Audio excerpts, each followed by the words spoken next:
Hey, hello, and howdy, it's Craftsman Real Estate's Will Frazier here, and we're going to get down and dirty, increasing your understanding of what best and highest is. What does it mean if something receives multiple offers and calls for best and highest?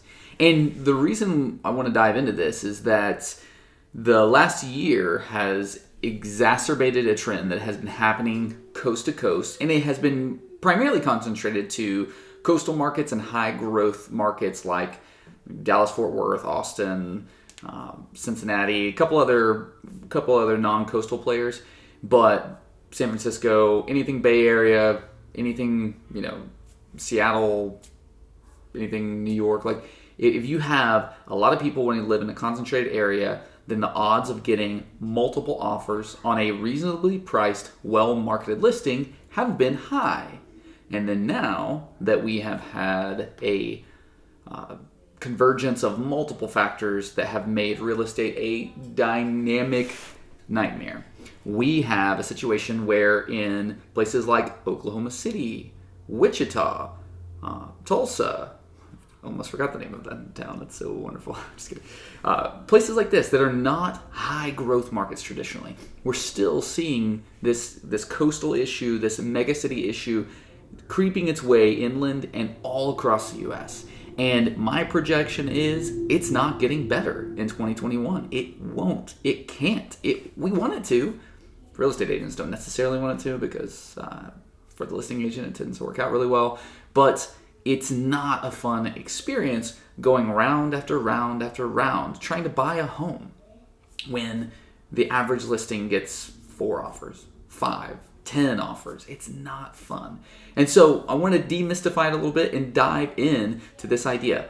If you see best and highest due by or multiple offers received, what does that mean? It means that in the process of putting a home on the market and exposing it to the broad market, that more than one person has brought a qualified offer. A qualified offer would be one that has, as far as we as agents can tell, the ability to perform. So that's either a loan offer with a person that has been pre-qualified or in some way vetted by a lender to say this person's not just making, offers their financial wherewithal can't cash, or a cash buyer. And those are your two pools, typically, finance or cash. And so if you have more than one qualified buyer coming in, then that process that you can go through is called calling for best and highest. It's a multiple offer situation in which the seller decides to extend the consideration period to all interested parties, which could be the market at large, who now has some more time to bring offers. And if they call for best and highest, the traditional protocol would be to reach out to all the people who have submitted an offer and to let them know multiple offers have been received. If you'd like to revise your offer, please have your best and highest offer by Friday at noon. Whatever that protocol is, there are some downsides and some upsides to it for sure. And my personal journey as an agent with best and highest or multiple offers has been kind of a night and day world.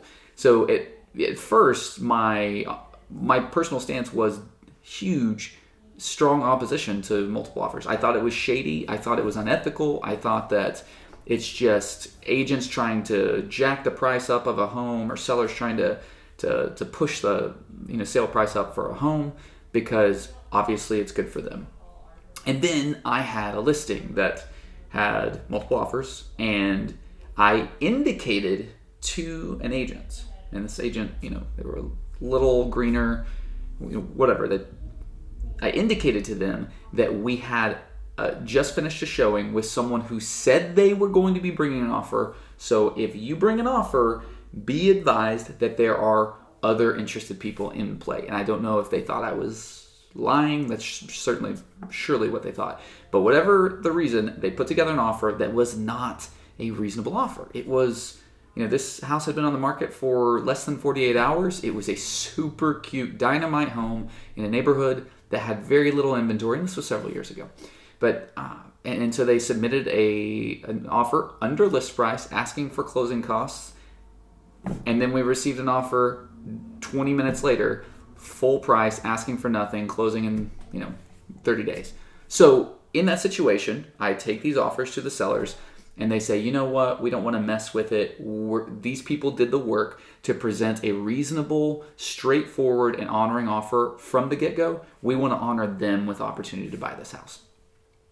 So this agent, even though I told them, hey, it would be in your buyer's best interest to understand that it's a competitive sphere, they didn't do that. And they've submitted an offer that was not truly a competitive offer. And so the process of seeing this agent's dejection and her buyer's sorrow, it made me sad.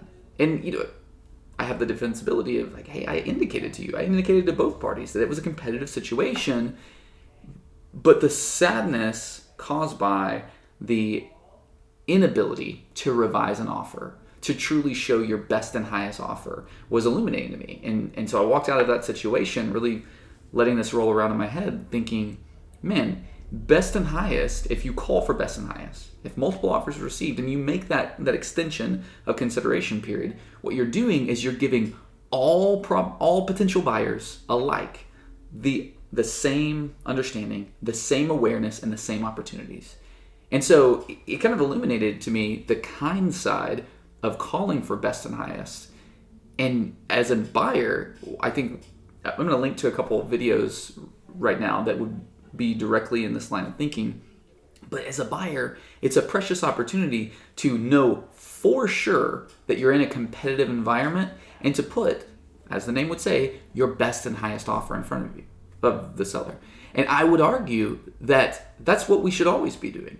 And understand that we want to get a deal. Nobody likes to overpay. Nobody likes to get had. But what you really want, if you're walking through a home that checks all of your boxes, or if you've been searching to purchase a home for month after month after month, and you see one, even virtually, that checks all your boxes, that's got a virtual tour, that's got a video tour, you can walk through this home and experience this home from your office cubicle, and you've found it. You need the context to help you understand that the best deal you can have is that home. The best deal you can have is to own a home that's your very own, that every single month the bill comes due and it is a fixed rate of debt if you finance it. If you cash buy it, let's have a separate conversation about that. But if you're financing it, do a 30-year fixed rate loan, and every month that your home loan, the mortgage and the principal and interest of your mortgage stays the same month after month after month, 10 years from now, 20 years from now, 30 years from now, regardless of if you still live there or if you rent it out or whatever. And so the best deal that you can have, if this truly is in your best interest, which is up to you to decide, the best deal you can have is that home, the place to live in, the place to improve and add value to and make it just right for you, as long as it's right for you to live there. And then afterwards, if you can sell it, you can lease it out, you can continue to live there, whatever. But that, if you want to be a homeowner, that's the deal. That's the best interest. That's what you want. And so being very clear about that being the goal, hopefully the understanding that there are multiple offers in play, understanding that you putting a low offer is a waste of your time and the agent's time and the seller's time. It's a waste of everyone's time. Hopefully the context of knowing that there are multiple people, multiple qualified buyers looking at the same property that you love, that you have selected, that you are inclined to, not necessarily to purchase and make your forever home, but to take the next right step in pursuit of. Hopefully that context will help you make the best decision. It's not meant to, well, it might be meant to, but don't let it pressurize your situation and make you offer more than you're comfortable with. You need to dig in and be very aware of what your particular mode of financing means in terms of down payment and monthly costs, and to make sure that that's something that you're comfortable and able to perform on. And if so, if this down payment and this monthly costs of principal, interest, taxes, and insurance is comfortable for you, then roll on. Like, who cares what that means in terms for the seller? Who cares? Like, if that means that you're paying $450,000 on a house And for you, in terms of down payment and down payment and monthly costs, that's a workable number that you're comfortable with, that you can perform on, and that you are willing to do, eager to do for that property, then offer. It doesn't matter if it's listed for $415. It doesn't matter if it's listed for $480. Maybe talk to your agent, consider their time as significant as yours, and if $450 on a $480,000 home would be insulting or a waste of everyone's time, maybe just take that under advisement and adjust what you're looking for. But who cares if it's significantly higher than the list price? Let the appraisers sort that out. Let the other people in the network, in the sphere, who are built to protect all parties, let them figure that out. Your job is to know how you'll finance a deal, what that means in terms of your cash that you need to bring to closing, and your monthly debt obligation. Those are your guiding lights. And so if you look at something and say, hey, there's multiple offers, I now have the awareness that I'm not the only motivated qualified buyer looking at this, so what's it worth to me?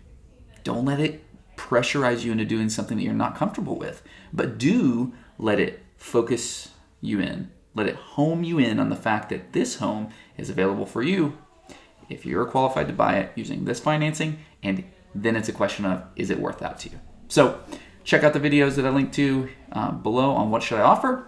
Subscribe to this channel, and we'd love to see you around on our next video. Thanks for crafting a great story with us. Have a great day.